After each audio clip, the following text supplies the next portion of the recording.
les cieux élevés, dans les lieux élevés. Il fera la paix et il apportera aussi sur nous. Donc, Ose Shalom Bimromav, il fait la paix dans les lieux élevés. Hu Yaseh Shalom Aleinu, il fera la paix sur nous tous et sur tout Israël. Alors, vous savez bien sûr que le thème de la paix revient très très souvent parce que c'est un peuple qui aspire énormément à la paix. Ose Shalom Bimromav, Hu Yaseh Shalom Aleinu ve'al kol Israel ve'imru Amen. Yahaseh Shalom, Yahaseh Shalom, Shalom Aleinu ve'al kol Israel. Yahaseh Shalom, Yahaseh Shalom, Shalom Aleinu ve'al kol Israel. Yahaseh Shalom, Yahaseh Shalom, Shalom Aleinu ve'al kol Israel.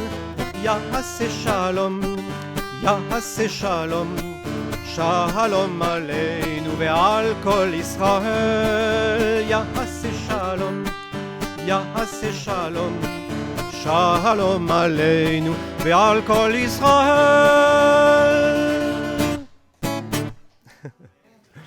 Voilà. Alors tout à l'heure, vous avez chanté ce vieux chant israélien, Bénissez le Seigneur. Comme je vous ai dit, il existe en hébreu depuis très très longtemps, c'est un grand classique, mais les paroles sont très différentes. Un soir de rose, sortons dans le jardin, de l'encens, des épices et de la myrrhe sont comme un tapis à tes pieds. On reconnaît un peu le cantique des cantiques, hein. À l'aube, une colombe roucoule, tes cheveux sont remplis de rosée, ta bouche est comme la rose le matin, je l'accueillerai pour moi. Vous voyez quoi, on retrouve le thème. Il faut savoir que dans les chants hébreux, c'est presque toujours en rapport avec la parole. Toujours. Même les chants modernes, hein, il y a des tubes, ce qu'on appellera des tubes, que tout le monde chante, et qui chantent sur Dieu, et qui sont parfois même des versets de la parole qui sont chantés, et ça pose aucun problème.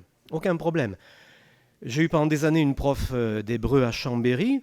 Elle a grandi dans une école laïque, pas une école religieuse, en Israël. Mais en Israël, même dans une école laïque, on étudie la parole de Dieu. Différemment que dans une école religieuse, mais ils étudient la parole de Dieu. Et elle savait me dire, par exemple, elle qui n'était pas religieuse, qui était laïque, elle savait me dire les 4 mamans des 12 enfants de Jacob. Elle savait me dire, bien sûr, les 12 noms des 12 tribus. Mais elle savait me dire dans quel ordre ils sont nés, les 12, et de quelle maman chacun. Ça, c'est le genre de truc qu'ils apprennent à l'école, oui. Ça nous fait rire, parce que moi, je ne le savais pas. Hein. Ah oui. Si elle vous dit, tiens, alors, des fois, je me suis pris des claques. Hein. Tiens, toi, tu es pasteur, là. Le 10e commandement, c'est lequel? Comment tu sais pas ça? Aïe, aïe, aïe, aïe, aïe. Parce qu'elle vous les sort dans l'ordre. Hein. Eh oui, bien sûr. ערב של שושנים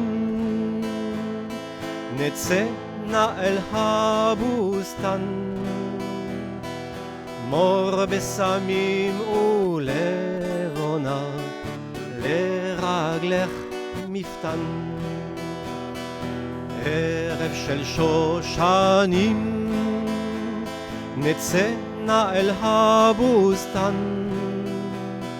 מור בסמים ולבונה לרגלך מפתן לילה יורד לאט ורוח שושן נושבה הבא אלחש לך שיר בלט זמר של אהבה לילה יורד לאט ורוח שושן נושבה הבא אלחש לך שיר בלט זמר של אהבה שחר חומה יונה ראשך מלא כללים פיר אל הבוקר שושנה אכתפנו לי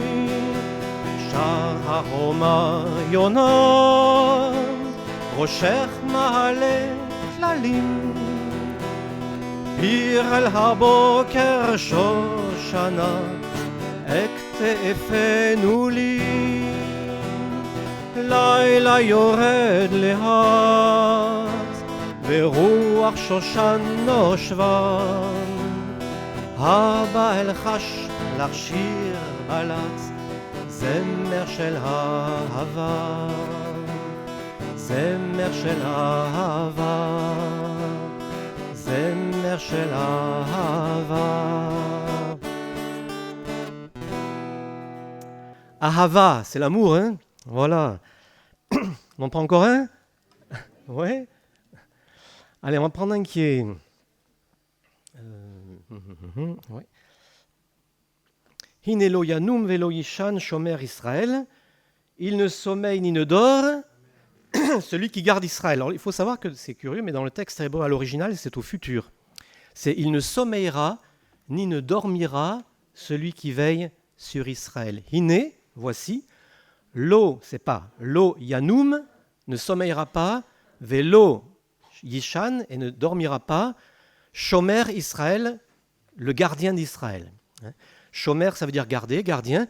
Quand un juif pratique le Shabbat, on dit qu'il est shomer Shabbat, ça veut dire qu'il garde le Shabbat. Quand une fille et un garçon se rencontrent et qui sont juifs, en Israël en particulier, un des critères qui va venir sur le tapis très rapidement, est-ce que tu es shomer Shabbat? Est-ce que tu es gardien du Shabbat? Ça veut dire, est-ce que tu pratiques le Shabbat? Ça donne déjà un petit peu une idée du niveau religieux. Ça ne veut pas tout dire, mais ça va être important pour le mariage. Parce que si un est très religieux et pas l'autre, c'est compliqué, hein? Hinelo yanum velo... Pardon. Hinelo yanum velo yishan lo yanum velo yishan Hinelo yanum velo yishan shomer Israël Hinelo yanum velo yishan lo yanum velo yishan Hinelo yanum velo yishan shomer Israël Hinelo yanum velo yishan lo yanum velo yishan Hinelo yanum velo yishan shomer Israël shomer Israël. Voilà. Et vous avez beaucoup comme ça de versets de la parole de Dieu qui sont chantés, comme « Ta parole est une lampe à mes pieds et une lumière sur mon sentier ». Vous voyez, nous, ça ne nous viendrait pas à l'idée de chanter ça en spectacle, mais c'est tout à fait possible en Israël et ça existe. « Ner leragli dvarecha ve'or lintivati ». Ner, c'est une bougie ou une lumière. Leragli, à mes jambes, à mes pieds. Dvarecha, ta parole. Alors c'est bizarre hein, comme ordre des mots. Hein. Lampe à mes pieds, ta parole, et lumière sur mon sentier. Et le verset suivant, Nishbati va'akayem alishmor mishpetei tzidkecha. Je fais le serment et je le tiendrai d'observer les règles de ta justice. Ner leragli dvarecha ve'or lintivati. Ner leragli dvarecha ve'or lintivati. Encore une fois. Ner leragli dvarecha ve'or lintivati. Ner leragli dvarecha ve'or lintivati. נשבעתי ואקיימה לשמור משפטי צדקך נשבעתי והקיימה, לשמור משפטי צדקך. נשבעתי והקיימה, לשמור משפטי צדקך. נשבעתי והקיימה, לשמור משפטי צדקך. לשמור משפטי צדקך. לשמור משפטי צדקך.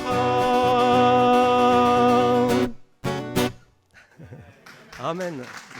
Donc dimanche dernier, j'étais dans une synagogue à Meudon. Il y avait quand même une quinzaine de juifs qui s'approchent de Jésus, qui ont déjà fait une démarche avec Jésus ou qui commencent à s'approcher. Et on essaie une fois par mois de les réunir, c'est difficile, sur Paris, pour essayer de faire un culte adapté à leur situation. Parce que vous savez, vous prenez un juif qui a l'habitude ou pas d'ailleurs d'aller à la synagogue, il s'intéresse à Jésus, vous le mettez du jour au lendemain dans une église évangélique, c'est pas toujours évident. Ça peut passer et ça peut mal se passer. En plus, c'est sur Paris. Sur Paris, vous avez toutes sortes d'églises. Vous avez des églises où il y a beaucoup d'Africains, alors ça va être très chantant, très dansant, très gai, très joyeux, et pour eux, c'est bizarre, quoi. C'est bizarre. C'est pas du tout. Ça peut être choquant. Il y a des dons spirituels. Notre façon, c'est une autre culture, et les plonger du jour au lendemain dans une église comme la nôtre, c'est pas toujours évident. Même s'ils ne sont pas religieux, ça peut être un gros choc. Voilà, donc on va commencer maintenant, et j'aimerais vous dire que donc cet enseignement qu'on va commencer, qui va se poursuivre cet après-midi, a pour but de vous aider à comprendre que l'évangélisation du peuple juif, c'est vraiment une spécificité. C'est quelque chose de tout à fait particulier. Il vous est peut-être arrivé d'évangéliser des juifs, peut-être même sans le savoir. Ça, c'est tout à fait possible, hein, et ce n'est pas, bien sûr, une mauvaise chose. Mais il est évident que la parole de Dieu nous montre qu'il y a une différence. Déjà, par exemple, je vais vous prendre beaucoup de versets de la parole. Déjà, dans le livre des Actes, au chapitre 14 et verset 1er, Acte 14, verset 1. Donc là, maintenant, on attaque vraiment dans la parole. Une grande multitude de Juifs et de Grecs crurent. Pourquoi la parole de Dieu ne dit pas tout simplement une grande multitude crut? Une grande multitude de Juifs et de Grecs. Alors, les Grecs, parfois dans la parole, ce sera les païens, parfois ce sera les incirconcis, et les Juifs, ce sera tantôt les Juifs, Israël ou les circoncis. On va retrouver ça dans de nombreux versets où il y a cette différence entre les Juifs et les Grecs, par exemple dans Acte 3, 26.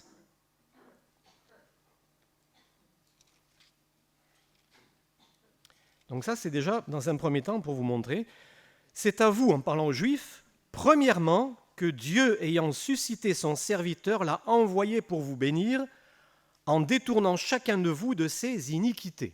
C'est à vous, premièrement, et là, il s'adresse donc à des Juifs.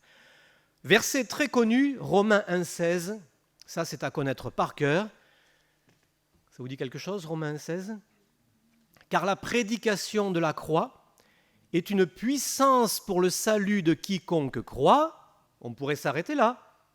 La prédication de la croix est une puissance pour le salut de quiconque croit, mais ça continue. Pour le juif premièrement, puis pour les grecs. D'accord ? Donc on voit cette différence. On va continuer avec Romains chapitre 2, versets 9 et 10. Tribulation et angoisse sur toute âme d'homme qui fait le mal, sur le juif premièrement, puis sur le grec. Gloire, honneur et paix pour quiconque fait le bien, pour le juif premièrement, puis pour le grec. Donc j'insiste bien sur le fait que la parole de Dieu fait constamment une différence. C'est pas une différence, c'est pas que Dieu fait une préférence. Même quand il est dit que la prédication de la croix, c'est pour le juif premièrement, ça ne veut pas dire qu'il y a une préférence, il y a une priorité. Et la parole de Dieu nous montre qu'il y a un ordre et qu'il y a une priorité. Romains chapitre 3, verset 1. Quel est donc l'avantage des Juifs ou quelle est l'utilité de la circoncision ? Il est grand de toute manière et tout d'abord en ce que les oracles de Dieu leur ont été confiés. Donc, on voit cette différence. Romains 9, 24. Ainsi, il nous a appelés non seulement d'entre les Juifs, mais encore d'entre les païens. Non seulement d'entre les Juifs, mais encore d'entre les païens. Éphésiens 3:6.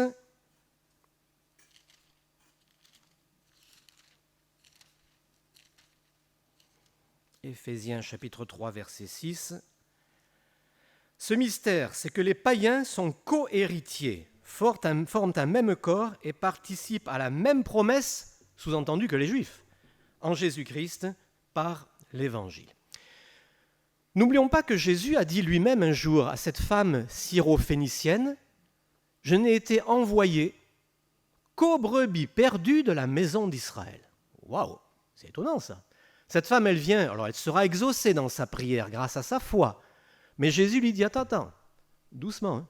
Je n'ai été envoyé qu'aux brebis perdues de la maison d'Israël. » Et il dira à ses disciples « N'allez que vers les brebis perdues de la maison d'Israël. » Alors il y a une différence. Et c'est vrai qu'on ne parle pas à un juif comme à tout le monde, comme à d'autres. Vous savez, que vous le vouliez ou non, que vous le sachiez ou pas, vous avez été baigné dans une culture entre guillemets chrétienne.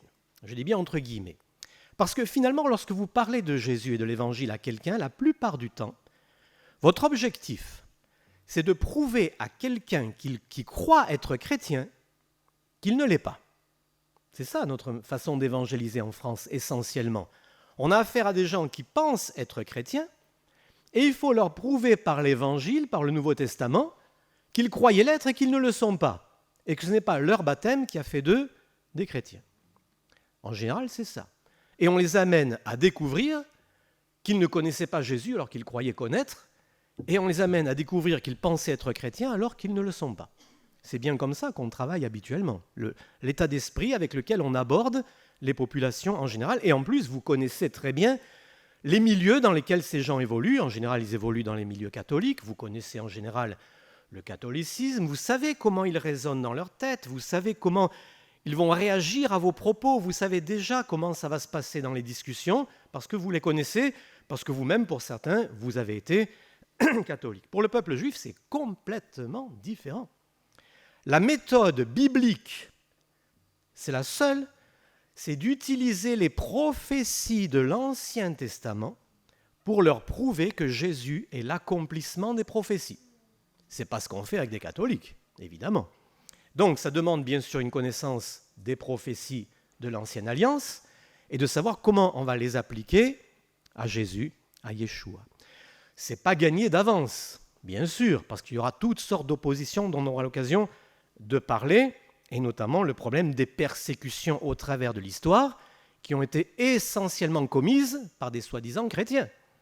Les croisades, l'Inquisition, il y a eu Isabelle la catholique en Espagne, il y a eu des persécutions par l'Église d'Angleterre en Angleterre, il y a eu des persécutions par l'Église orthodoxe sous les tsars, bien avant le communisme, il y a eu des persécutions, donc, et bien sûr, la Shoah par-dessus tout.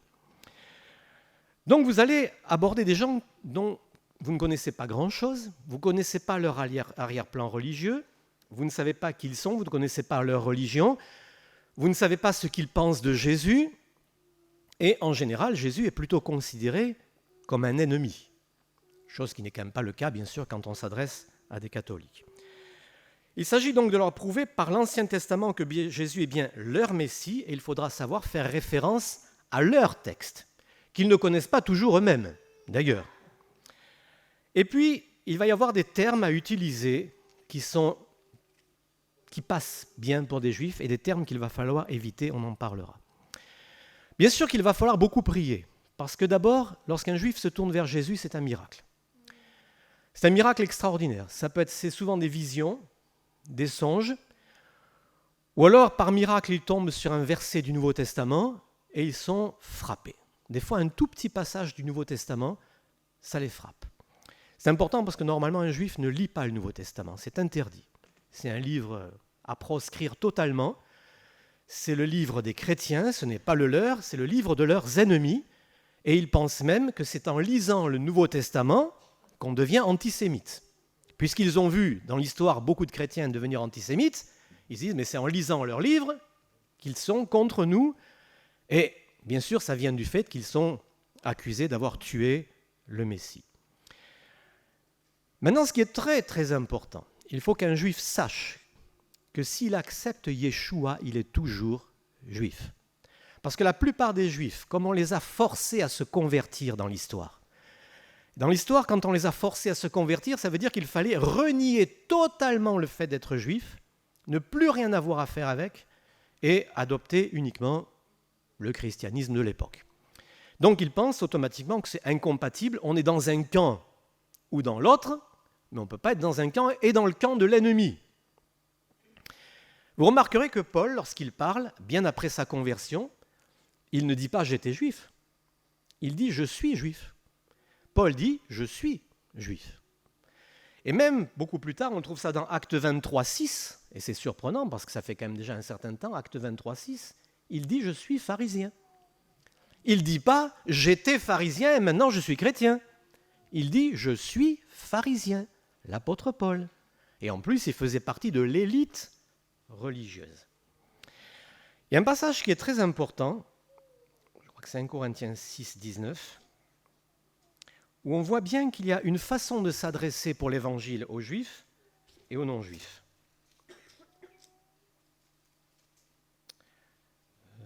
Non, ce n'est pas 1 Corinthiens 6, 19, je vais revenir. 1 Corinthiens 9, 19. Voilà. 1 Corinthiens 9, 19, parce que ça, c'est exactement la façon dont nous travaillons à Juifs pour Jésus. Voici ce que l'apôtre Paul dit, et ça, c'est fondamental.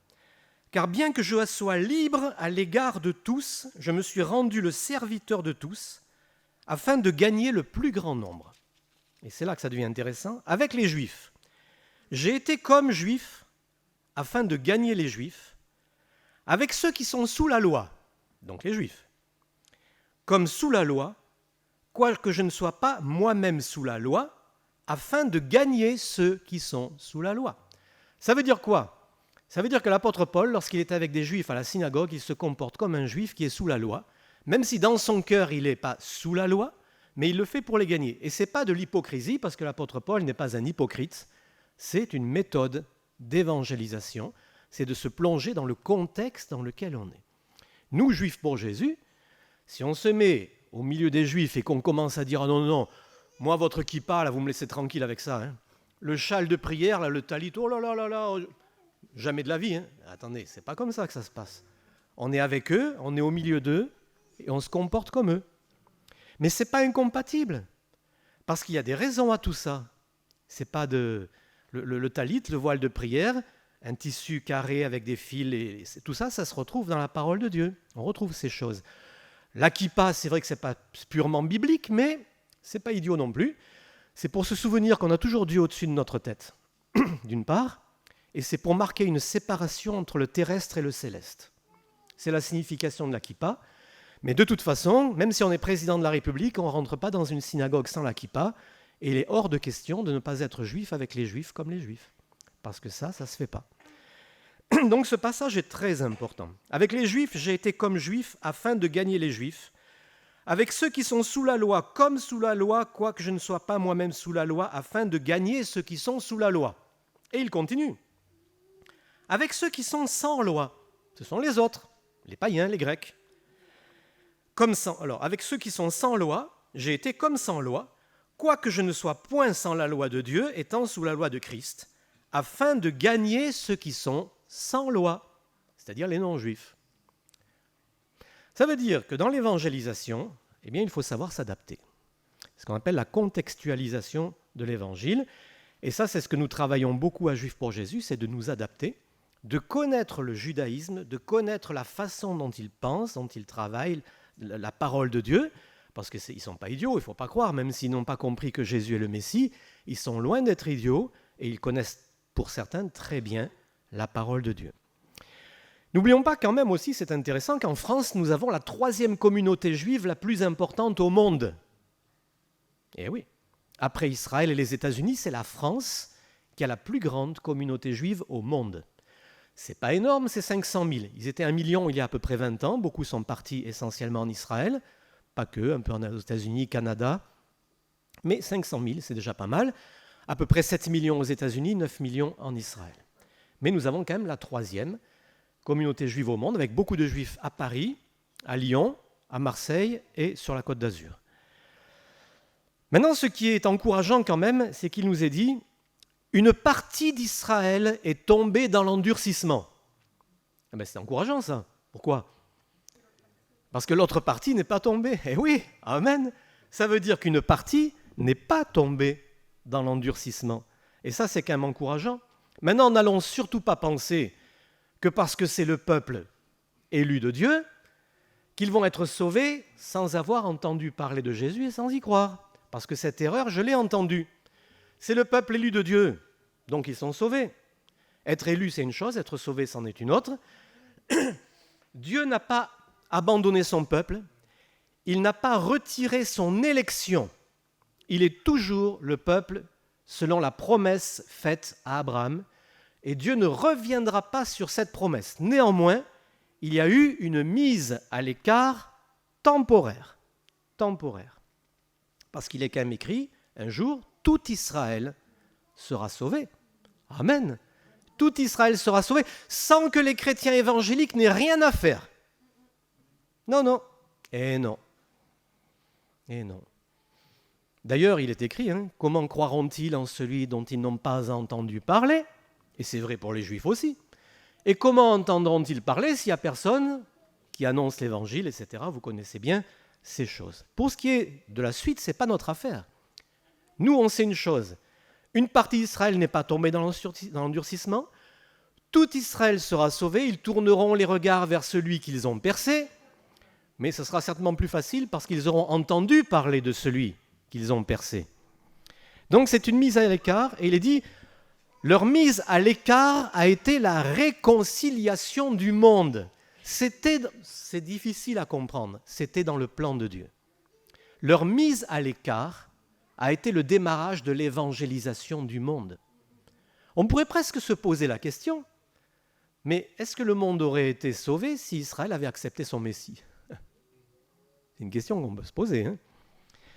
Si leur mise à l'écart a été la réconciliation du monde, que sera leur réintégration, sinon le passage de la mort à la vie ? Ça veut dire que le retour massif du peuple juif, qui est lié d'ailleurs à son retour sur leur terre, lorsque ça se passera, sur le plan spirituel, il y aura quelque chose qui ne s'est jamais passé. Ce sera le passage de la mort à la vie. Difficile à expliquer. Alors pour moi, bien sûr, ce qui est important aujourd'hui, la raison de ma venue, c'est d'essayer de vous faire comprendre et de vous sensibiliser à l'importance de l'évangélisation de ce peuple qui est au milieu de nous, bien souvent. On les côtoie parfois sans le savoir. C'est peut-être votre dentiste, votre médecin, un voisin ou autre. Et vous dire, tiens, il y a quelque chose à faire là. Il y a quelque chose à faire. Et il y a ainsi des chrétiens qui peut-être n'osent pas parler à des juifs parce qu'ils se disent, et vous vous dites peut-être, mais est-ce que je ne vais pas commettre une erreur ? Est-ce que je vais bien savoir lui parler ? Est-ce que je dois savoir des choses ? Alors, si on sait certaines choses, bien sûr, c'est mieux. Si on les connaît, c'est mieux. On a une bonne nouvelle à leur annoncer. Devenons des intercesseurs pour Israël. Devenez des intercesseurs pour Israël. Je ne vais pas vous dire que vous devez prier que pour ça. Moi, bien sûr, c'est ma passion. Je vais vous dire, il faut prier que pour ça. Non, je sais bien qu'il y a beaucoup d'autres sujets. Mais c'est quand même un sujet déterminant parce que l'histoire du monde jusqu'à la fin, jusqu'à la rédemption finale, passe par deux peuples, l'Église et le peuple d'Israël. Deux peuples bénis et persécutés. Parce que l'œuvre du diable, c'est de stopper ces deux peuples ou l'un des deux. Si le diable parvient à stopper un de ces deux peuples, il gagne. Il faut que la bonne nouvelle soit annoncée à toutes les nations, alors viendra la fin. Donc il faut empêcher l'Église d'annoncer la bonne nouvelle à toutes les nations. Mais il faut aussi que le peuple juif se retrouve ensemble sur sa terre à la fin, et Jésus reviendra où ? Sur le mont des Oliviers, à Jérusalem. Il ne revient pas au Vatican, il ne revient pas sur la tour Eiffel, il revient en Israël. Parce que c'est là. Et il est même dit que toutes les nations iront fêter, alors ça c'est étonnant, Soukhot à Jérusalem. Soukhot, c'est la fête des cabanes. Théoriquement, les non-juifs ne sont pas spécialement concernés par la fête des cabanes, mais bon, ça c'est un mystère. Dans Ésaïe chapitre 40, verset 1er, consolez mon peuple. À qui ça s'adresse, ça? Ça s'adresse à ceux qui auraient mieux fait de le consoler plutôt que de le persécuter. Et l'évangélisation du peuple juif serait beaucoup plus facile aujourd'hui s'ils avaient été un peu plus consolés par les chrétiens, enfin les soi-disant chrétiens, et un peu moins persécutés dans l'histoire, bien sûr. Consolez mon peuple, dit le Seigneur. Ça s'adresse à eux. Il s'agit des non-juifs qui viennent prendre à cœur les souffrances du peuple juif, les consoler en leur disant « on vous aime ». On vous aime. Ça ne veut pas dire qu'ils sont parfaits. Hein. Ne vous faites pas d'illusions, les Juifs ne sont pas meilleurs que les autres. Mais on vous aime, vous êtes le peuple de Dieu. Le salut vient des Juifs, comme cela nous a été rappelé ce matin. Vous êtes le peuple qui nous avons apporté le Messie. Eh oui, bien sûr. Et cet après-midi, nous parlerons donc de ce qui facilite l'évangélisation, mais aussi des obstacles. N'hésitez pas à leur parler, à leur montrer tout simplement que vous les aimez. Parce qu'ils ont tellement l'habitude d'être rejetés par les non-juifs qu'ils sont très étonnés lorsqu'on se lie d'amitié avec eux. Ne leur parlez pas tout de suite de Jésus. N'allez pas trop vite. Vous pouvez les inviter à la maison. Peut-être qu'ils vont refuser. S'ils sont un peu religieux, ils vont refuser parce que vous ne mangez pas cachère. C'est pas grave, ne vous vexez pas. Peut-être qu'ils ne vont pas vous inviter pour différentes raisons, parce qu'ils ont leur façon de faire et que voilà, c'est un petit peu compliqué par rapport à la religion parfois. Ne vous vexez pas. Ils doivent savoir que vous vous intéressez à eux, que vous les aimez, même s'ils ne viendront jamais à Jésus. Il ne faut pas qu'ils se disent « Oui, mais toi, tu t'intéresses à moi parce que tu veux que je vienne dans ton église. Mais si je ne viens pas dans ton église, dans 4 matins, tu ne m'adresseras plus la parole. » Et non, il ne faut pas que ce soit comme ça. Il faut un amour sincère, il faut beaucoup de patience, beaucoup de doigté. Parce que, surtout s'ils sont un peu religieux, il faut respecter. Il faut respecter qu'ils n'acceptent pas de manger dans votre vaisselle, parce qu'elle n'est pas cachère, parce que pour que la vaisselle soit cachère, il faut qu'une même casserole n'ait jamais servi en même temps pour le lait et pour la viande, entre autres. Donc il faut séparer la vaisselle pour tout ce qui est produits laitiers et tout ce qui est viande. Ça vient de la parole, mais ça a été exagéré. Bien sûr qu'il ne faut pas faire cuire l'agneau dans le lait de sa mère, etc. Bon. Vous savez, dans le judaïsme, il y a un principe. Pour être sûr de ne pas commettre une erreur devant Dieu, quand Dieu dit une chose, on l'exagère au centuple. Tu n'invoqueras pas le nom de Dieu en vain, c'est devenu, tu ne prononces plus du tout son nom. Voilà. Le tétragramme, on ne le parle plus, on ne le dit plus, à tel point que maintenant on ne sait plus le prononcer. Voilà. Donc c'est comme ça. Et pour le kasher, c'est pareil, ça peut aller très loin, et pour toutes les règles alimentaires et autres qui ont été rajoutées au cours des siècles. Alors pour cela, bien sûr, ça demande de la patience, ça demande de la prière, ça demande de l'amour, ça demande de la compréhension. Ça va demander aussi, si vous le voulez un petit peu, aller plus loin, c'est un petit peu de travail. C'est-à-dire que vous commencez à vous intéresser un petit peu, par exemple sur Internet, les fêtes juives, vous regardez, et quand il y a une fête juive, eh bien, vous pouvez leur souhaiter la fête. Vous pouvez leur souhaiter une joyeuse Pâques, mais encore faut-il que vous sachiez quelle est leur date, vous la trouvez sur Internet. Vous pouvez leur souhaiter le Nouvel An, quand c'est le Nouvel An pour eux. C'est une façon de leur dire, tiens, vous voyez, je suis au courant. Ils vont être étonnés que vous soyez au courant de leur Nouvel An, de leur fête de Pâques. Et ils disent, tiens, ils s'intéressent à nous, c'est gentil. Ils seront très, très touchés. Ce sont des petites choses, des petits gestes, oui, c'est pas grand-chose. Peut-être que vous pouvez tout simplement leur rendre un service et ils apprécieront certainement. L'apôtre Paul dit ceci, « Frères, le vœu de mon cœur et ma prière à Dieu pour eux, c'est qu'ils soient sauvés. » Romains 10, 1. L'apôtre Paul ici ne dit pas « j'ai un vœu, j'ai une prière parmi tant d'autres ». Pourtant, il en avait d'autres, des prières. Il dit « le vœu de mon cœur » et pas une prière parmi tant d'autres, mais ma prière pour eux, c'est qu'ils soient sauvés. Alors vous allez me dire, oui, mais il était juif, alors il était chauvin. Hein. Moi, je crois que l'apôtre Paul était au-dessus de ça.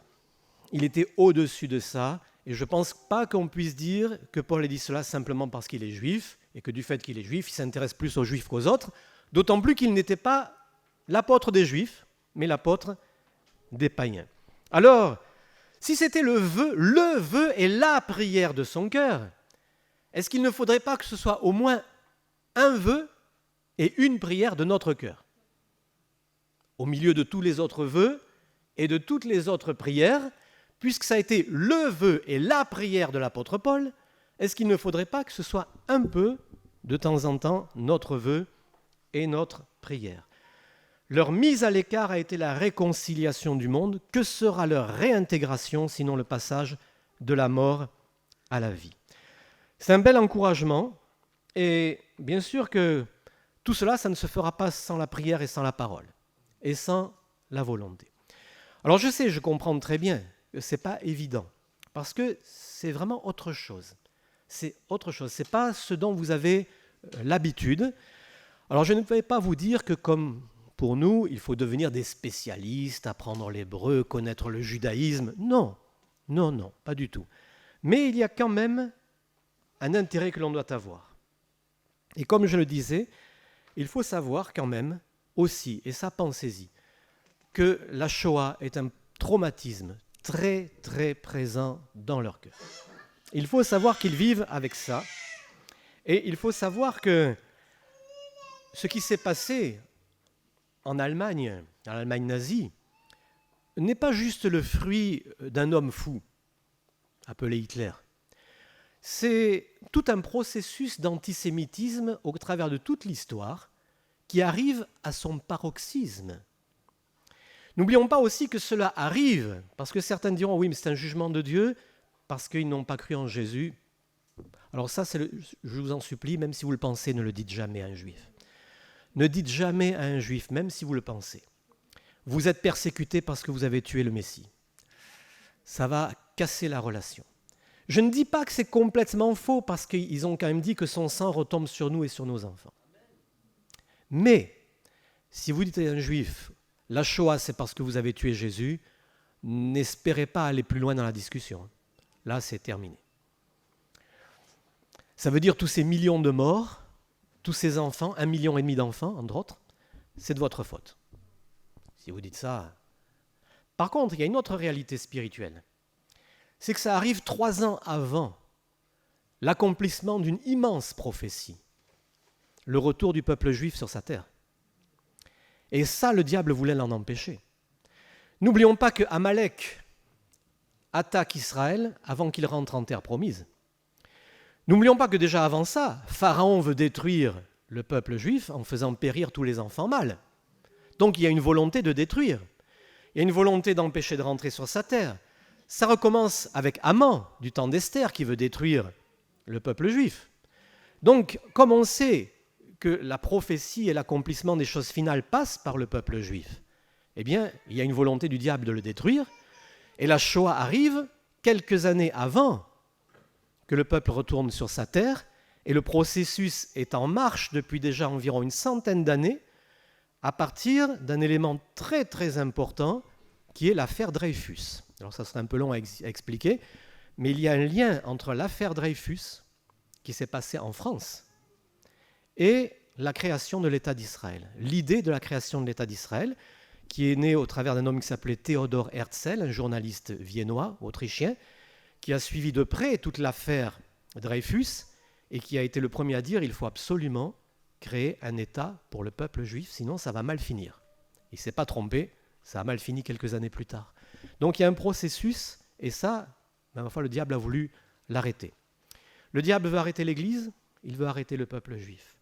Alors n'oublions pas quand même que si le peuple juif a vécu tant de souffrances, c'est parce qu'il est porteur de la prophétie. Il est porteur de la parole de Dieu, et qu'à la fin, le peuple juif retrouvera une immense importance mondiale sur le plan spirituel. Il y aura quand même quelque chose de spirituel, de particulier, puisque, comme je vous le disais, il est même dit pendant le millénium que toutes les nations iront adorer à Jérusalem et fêter Sukkot, et bien d'autres choses. Alors, pensons-y, pensons à prier pour cela. On va se retrouver, si Dieu voulant, si vous le souhaitez, cet après-midi, et nous verrons un petit peu comment on en est arrivé à cet état de choses, ce qu'on peut dire à des Juifs, ce qu'il ne faut pas dire, ce qu'il faut éviter, comment on le dit, ce qu'on ne dit pas, en essayant de comprendre un petit peu leur façon de fonctionner. Voilà, et puis il y aura aussi, bien sûr, un temps de questions-réponses, et je crois que le Seigneur va nous permettre de nous faire encore du bien. Gloire à Dieu. Voilà, je laisse la place à votre pasteur. Merci beaucoup.